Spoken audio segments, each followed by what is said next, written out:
Firman Tuhan Harian.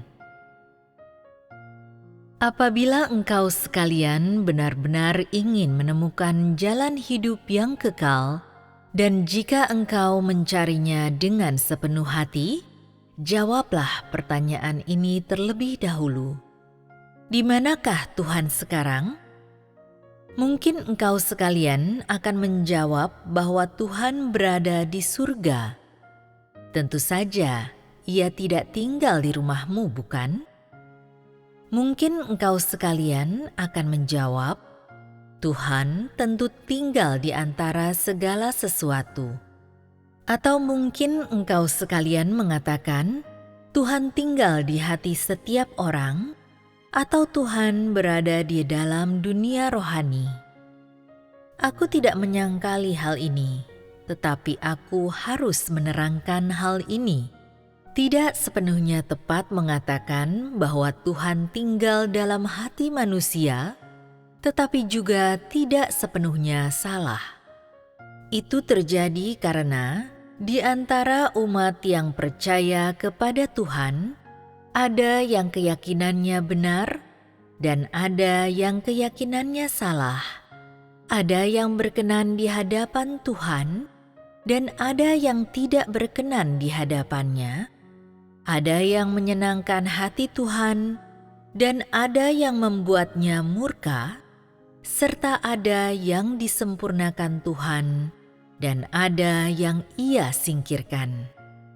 Oleh karena itu, aku mengatakan bahwa Tuhan tinggal hanya dalam hati beberapa orang, dan orang-orang ini tidak diragukan lagi merupakan orang-orang yang sungguh mempercayai Tuhan, mereka yang berkenan di hadapan Tuhan, mereka yang menyenangkan hati Tuhan, dan yang disempurnakannya. Mereka adalah orang-orang yang dipimpin oleh Tuhan. Karena mereka dipimpin oleh Tuhan, maka mereka adalah orang-orang yang sudah mendengar dan melihat jalan kehidupan Tuhan yang kekal. Mereka yang keyakinannya salah terhadap Tuhan, mereka yang tidak berkenan di hadapan Tuhan, mereka yang membuat Tuhan murka, mereka yang disingkirkan oleh Tuhan, mereka akan tolak oleh Tuhan, mereka tidak akan memperoleh jalan kehidupan dan tetap tidak mengetahui di mana Tuhan berada.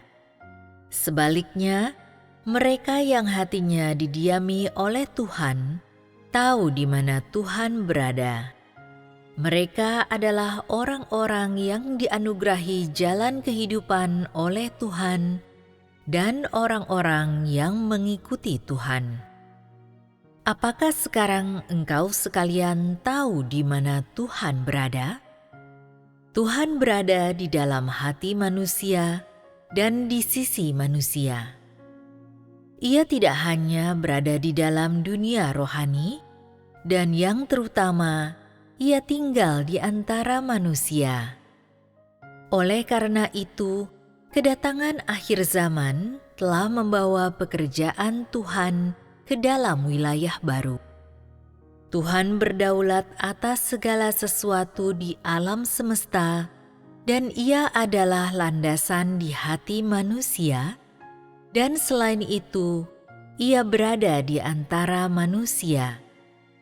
Hanya dengan cara inilah, Ia bisa membawa jalan kehidupan kepada umat manusia dan membawa manusia ke dalam jalan kehidupan. Tuhan telah datang ke dunia dan tinggal di antara manusia, agar manusia bisa memperoleh jalan kehidupan, dan agar manusia bisa tetap ada.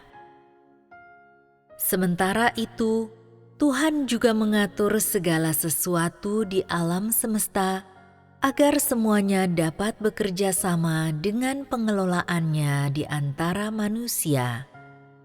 Karena itu, jika engkau sekalian hanya mengakui doktrin bahwa Tuhan tinggal di surga dan di hati manusia, tetapi tidak mengakui kebenaran akan keberadaan Tuhan di antara manusia, maka engkau sekalian tidak akan mendapatkan kehidupan dan tidak akan memperoleh jalan kebenaran.